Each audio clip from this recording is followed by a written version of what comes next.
Hello guys, ഇന്ന് നമുക്കില്ലേ നല്ലൊരു ചെമ്മീൻ box ഉണ്ടാക്കിയാലോ. നല്ലൊരു ചെമ്മീൻ്റെ ഫില്ലിങ്ങും നമ്മുടെ ദോശയിലൊക്കെ പൊതിഞ്ഞിട്ടുള്ള നല്ല അടിപൊളിയായിട്ടുള്ളൊരു ഐറ്റമാണ് കേട്ടോ.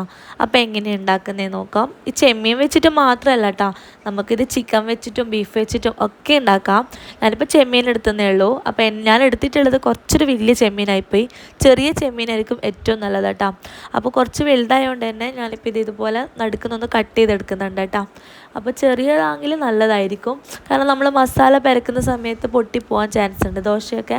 അതുകൊണ്ടാണ് വളരെ നൈസായിട്ട് ചെമ്മീൻ വേണമെന്ന് പറയുന്നത്. അപ്പോൾ ഇതുപോലെ ഞാൻ രണ്ടായിട്ട് കട്ട് ചെയ്തെടുക്കുന്നുണ്ട്. 1/4 കിലോ ചെമ്മീനാണ് ഞാനിപ്പോൾ എടുത്തിട്ടുള്ളത് കേട്ടോ. ഈ ഒരു മസാലയിൽ നമുക്കൊരു 18 ബോക്സോളം കിട്ടും കേട്ടോ. അപ്പോൾ ചെമ്മീനൊക്കെ കട്ട് ചെയ്തെടുത്തിട്ടുണ്ട്. ഇനി ഇതിലേക്ക് നമുക്ക് മസാല പെരക്കാം. സാധാരണ മസാല പെരക്കുന്ന പോലെ തന്നെ നമ്മൾ 1 table spoon Kashmiri chilli powder ഇട്ട് കൊടുത്തിട്ടുണ്ട്. അതുപോലെ തന്നെ ഒരു 1/4 ടീസ്പൂൺ അളവിൽ മഞ്ഞൾപ്പൊടിയും കൂടി ചേർത്ത് കൊടുത്തിട്ടുണ്ട്. ആവശ്യത്തിനുള്ള ഉപ്പും കൂടി ചേർത്ത് കൊടുക്കുക കേട്ടോ. എന്നിട്ട് നന്നായിട്ടൊന്ന് പെരക്കിയെടുക്കാം.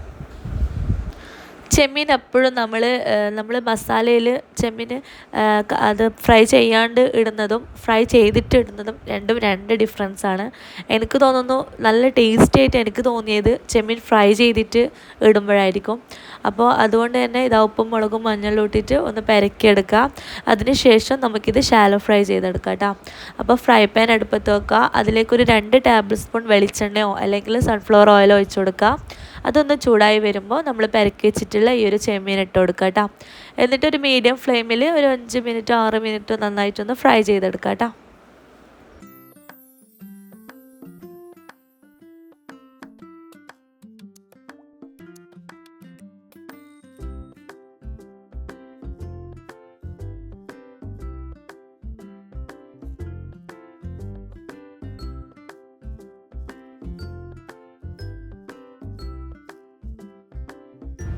അങ്ങനെ ചെമ്മീനൊക്കെ നന്നായിട്ട് ഫ്രൈ ആയി വന്നിട്ടുണ്ട്. ഷാലോ ഫ്രൈ ആണ് ചെയ്തിട്ടുള്ളത്, അതുകൊണ്ട് തന്നെ എണ്ണയൊന്നും ഒട്ടുമില്ല കേട്ടോ. അപ്പോൾ ഇത് നന്നായിട്ട് ഫ്രൈ ആയി വന്നിട്ടുണ്ട്. ഇനി നമുക്ക് ഈ ഒരു പാനിൽ നിന്ന് ഇത് മാറ്റാം. എന്നിട്ട് ഈ സെയിം പാനിൽ തന്നെ വീണ്ടും ഒരു 2 ടേബിൾ സ്പൂൺ ഓയിൽ ഒഴിച്ച് കൊടുക്കുക. ഞാനിപ്പോൾ ഓയിലാണ് ഉണ്ടാക്കുന്നത്. ഓയിൽ നന്നായിട്ട് ചൂടായി വരുമ്പോൾ നമ്മൾക്കൊരു 3 സവാള നന്നായിട്ട് ചോപ്പ് ചെയ്തിട്ട് ഇട്ട് കൊടുക്കുക കേട്ടോ. നന്നായിട്ട് ചോപ്പ് ചെയ്യണം, അത് നന്നായിട്ട് ശ്രദ്ധിക്കുക, അല്ലെങ്കിൽ ഘനം കുറച്ചിട്ട് നന്നായിട്ട് അരിയണം കേട്ടോ. ഞാനിപ്പോൾ ചോപ്പറിലിട്ടിട്ട് നന്നായിട്ട് ചോപ്പ് ചെയ്തെടുത്തിട്ടുണ്ട്. 3 സവാള, 3 മീഡിയം സവാള കേട്ടോ. എന്നിട്ട് ഈ ഒരു എണ്ണയിലിട്ടിട്ട് നന്നായിട്ടൊന്ന് മിക്സായി കൊടുക്കുക. അതിനുശേഷം ഒരു വലിയ ക്യാരറ്റ് നന്നായിട്ട് ഇതുപോലെ ചോപ്പ് ചെയ്തിട്ട് അതും കൂടി ഇട്ട് കൊടുക്കുക കേട്ടോ. ഈ ഒരു ക്യാരറ്റും ഉള്ളിയും കൂടി മിക്സ് ആകുമ്പോൾ ഈ ഒരു ക്യാരറ്റ് ഉണ്ട് എന്ന് തന്നെ അറിയില്ല കേട്ടോ, പക്ഷെ നല്ല ടേസ്റ്റ് ആയിരിക്കും കഴിക്കാനും. അപ്പോൾ ക്യാരറ്റ് നന്നായിട്ട് ഗ്രേറ്റ് ചെയ്തിട്ടോ അല്ലെങ്കിൽ ഇതുപോലെ ചോപ്പ് ചെയ്തിട്ടോ ഇട്ട് കൊടുക്കുക. അതിനുശേഷം അതും നന്നായിട്ട് മിക്സായി കൊടുക്കുക. ഒരു 2 പച്ചമുളക് ചെറുതായിട്ട് കട്ട് ചെയ്തിട്ട് അതും കൂടി ഇട്ട് കൊടുക്കുക കേട്ടോ. വീണ്ടും നന്നായിട്ടൊന്ന് മിക്സായി കൊടുക്കുക കേട്ടോ, മീഡിയം ഫ്ലെയിമിൽ. ഇനി ഇത് 3ൻ്റെയും പച്ചച്ചവ മാറണം. ഉള്ളിയൊക്കെ നന്നായിട്ട് വാടി വരണം കേട്ടോ, അപ്പോഴായിരിക്കും ആ ഒരു കറക്റ്റ് ടേസ്റ്റ് കിട്ടുള്ളൂ. ഒരു 3-4 മിനിറ്റ് നന്നായിട്ടൊന്ന് വാടി വന്നതിന് ശേഷം 1 ടീസ്പൂൺ ഇഞ്ചി വെളുത്തുള്ളി പേസ്റ്റും കൂടി ചേർത്ത് കൊടുക്കുക കേട്ടോ. എന്നിട്ട് വീണ്ടും നന്നായിട്ടൊന്ന് മിക്സായി കൊടുക്കുക. എല്ലാത്തിൻ്റെയും പച്ചമണക്കം മാറി നന്നായിട്ട് എണ്ണയിൽ വാടി വരണം, അപ്പോഴായിരിക്കും കറക്റ്റായിട്ടുള്ള ആ ഒരു മസാലേൻ്റെ ടേസ്റ്റ് കിട്ടുള്ളൂ കേട്ടോ. എന്നിട്ട് ഇതിലേക്ക് ആവശ്യത്തിനുള്ള ഉപ്പും കൂടി ചേർത്ത് കൊടുക്കുക.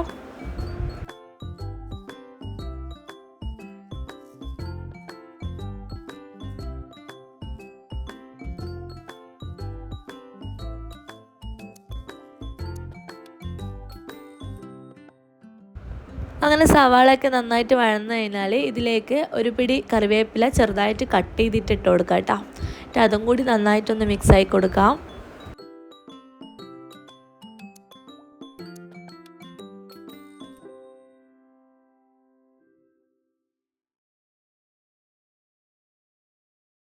പിന്നെയെന്ന് പറഞ്ഞാൽ നമ്മൾ ഈ ഒരു മസാലയിൽ ഒരുപാട് പൊടികളൊന്നും ഇടുന്നില്ല കേട്ടോ. ഈ ഒരു മസാല നന്നായിട്ട് വാടി വന്നാൽ തന്നെ നല്ല ടേസ്റ്റാണ്. അതുകൊണ്ടാണ് ആദ്യം പറഞ്ഞത് നന്നായിട്ട് വാടി വരണമെന്ന്. അപ്പോൾ നന്നായിട്ട് വാടി വന്നാൽ ഇതുപോലെ നമ്മൾ ആദ്യം ഫ്രൈ ചെയ്ത് വെച്ചിട്ടുള്ള ചെമ്മീൻ ഇതിലേക്ക് ഇട്ട് കൊടുക്കുക കേട്ടോ. എന്നിട്ട് വീണ്ടും മീഡിയം ഫ്ലെയിമിലിട്ടിട്ട് നന്നായിട്ടൊന്ന് മിക്സായി കൊടുക്കുക. ചെമ്മീനും അതുപോലെ ഉള്ളി മസാലയൊക്കെ നന്നായിട്ട് പെരങ്ങുന്ന രീതിയിൽ നല്ല പോലെ ഒന്ന് മിക്സായി കൊടുക്കുക. അതിനുശേഷം ഒരു 1/2 ടീസ്പൂൺ അളവിൽ കുരുമുളക് പൊടി ചേർത്ത് കൊടുക്കണം. 1/2 ടീസ്പൂൺ ഗരം മസാല പൗഡറും കൂടി ചേർത്ത് കൊടുക്കുക കേട്ടോ. പിന്നെ വേണ്ടത് ഒരു 2 പിടിയോളം മല്ലിയിലയാണ്. അതും കൂടി ചേർത്ത് കൊടുത്തിട്ട് നല്ല പോലെ ഒന്ന് മിക്സാക്കി കഴിഞ്ഞാൽ നമ്മുടെ മസാല ഇവിടെ റെഡിയായി കേട്ടോ. അപ്പോൾ നമ്മൾ ആദ്യം ഇതിൽ പൊടികളൊന്നും ചേർക്കുന്നില്ല. പക്ഷേ ഈ ഒരു ഉള്ളി നന്നായിട്ട് വാടി വന്നാൽ നല്ല ടേസ്റ്റാണ്. പ്രത്യേകിച്ച് നമ്മൾ ചെമ്മീൻ ഫ്രൈ ചെയ്തിട്ടുള്ള ആ ഒരു പാനിൽ തന്നെയാണ് അതിൻ്റെ ഫ്ലേവറും നന്നായിട്ട് പിടിക്കും കേട്ടോ. അപ്പോൾ ഇതാ ഈ ഒരു കളർ തന്നെ നമുക്ക് കിട്ടിയിട്ടുണ്ട്. നമ്മൾ ഒരുപാട് മസാലപ്പൊടികളൊന്നും ഇട്ടിട്ടില്ല, പക്ഷേ നമ്മുടെ മസാലയിൽ നല്ല അത്യാവശ്യം നന്നായിട്ട് കളറുണ്ട്. അപ്പോൾ ഇതാ നന്നായിട്ട് പെരക്കി കഴിഞ്ഞാൽ നമ്മുടെ മസാല ഇവിടെ റെഡിയായി കേട്ടോ. അപ്പോൾ അതവിടെ മാറ്റി വെക്കാം. മസാല തണിയുന്ന സമയം കൊണ്ട് നമുക്കിതിലേക്കുള്ള ബാറ്റർ തയ്യാറാക്കണം. അപ്പോൾ ഒരു ബൗളിലേക്ക് 3 കപ്പ് മൈദ ഇട്ട് കൊടുക്കാം കേട്ടോ. 3 കപ്പ് മൈദയിലേക്ക് ഒരു മുട്ട പൊട്ടിച്ച് വയ്ക്കാം. പിന്നെ ആവശ്യത്തിനുള്ള ഉപ്പും കൂടി ചേർത്ത് കൊടുക്കണം. പിന്നെ ഒരു 3 കപ്പ് തന്നെ വെള്ളവും കൂടി ഒഴിച്ചിട്ട് നന്നായിട്ടൊന്ന് കലക്കിയെടുക്കാം കേട്ടോ. അപ്പോൾ ഇങ്ങനെ ഇതുപോലെ ചെയ്യുന്നില്ലെങ്കിൽ മിക്സിയുടെ വലിയ ജാറിലിട്ടിട്ട് എല്ലാം ഒന്ന് അടിച്ചെടുത്താൽ മതിയാകും.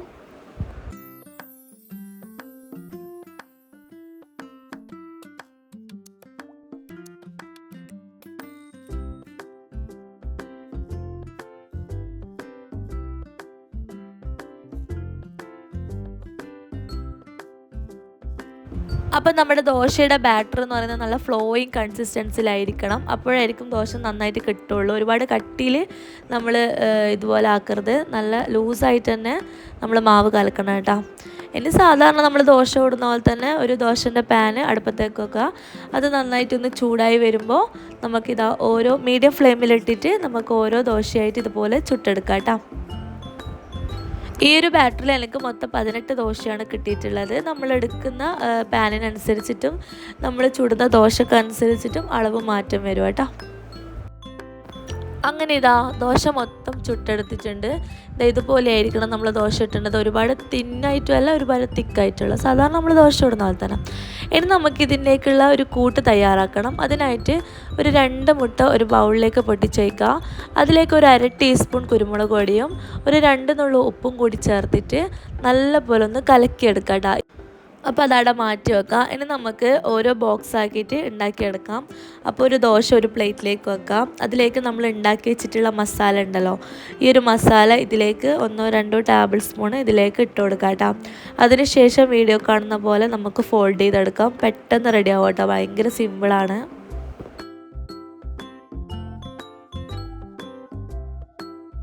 അങ്ങനെ ദോശ ഫോൾഡ് ചെയ്ത് കഴിഞ്ഞാൽ നമ്മൾ മുട്ടൻ്റെ ആ ഒരു കലക്കിയ മിക്സ് ഉണ്ടല്ലോ, ആ ഒരു മിക്സിൽ ജസ്റ്റ് ഒന്ന് ഇങ്ങനെ കോട്ട് ചെയ്തെടുക്കാം. അതിന് ശേഷം നമ്മൾ പാനിൽ വെച്ചിട്ട് ജസ്റ്റ് ഒന്ന് മൊരിയിച്ചെടുക്കുക കേട്ടോ. ഒരുപാട് എണ്ണയിലൊന്നുമല്ല, നമ്മൾ ദോശ ഇട്ട് ആ സെയിം പാനിൽ തന്നെ ഒരു ടേബിൾ സ്പൂണോളം സൺഫ്ലവർ ഓയിൽ വെച്ചിട്ട് ജസ്റ്റ് ഒന്ന് മൊരിയിച്ചെടുക്കുക കേട്ടോ.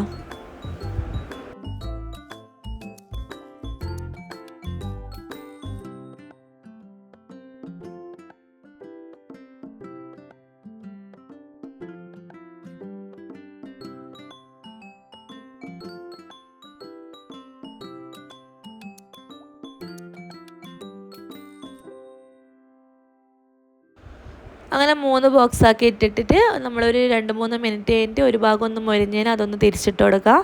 അങ്ങനെ എല്ലാ ഭാഗവും മൊരിഞ്ഞ് കഴിഞ്ഞാൽ നമുക്ക് ഇതിൽ നിന്ന് മാറ്റാം കേട്ടോ. ഭയങ്കര സിമ്പിളായിട്ട് ഉണ്ടാക്കിയെടുക്കാൻ പറ്റിയിട്ടുള്ള നല്ലൊരു റെസിപ്പിയാണ്. അപ്പോൾ വീഡിയോ ഇഷ്ടമായിട്ടുണ്ടെങ്കിൽ ഒന്ന് ലൈക്ക് ചെയ്യാനും ഷെയർ ചെയ്യാനും നമ്മുടെ ചാനൽ സബ്സ്ക്രൈബ് ചെയ്യാനും മറക്കരുത്. അപ്പോൾ ബൈ.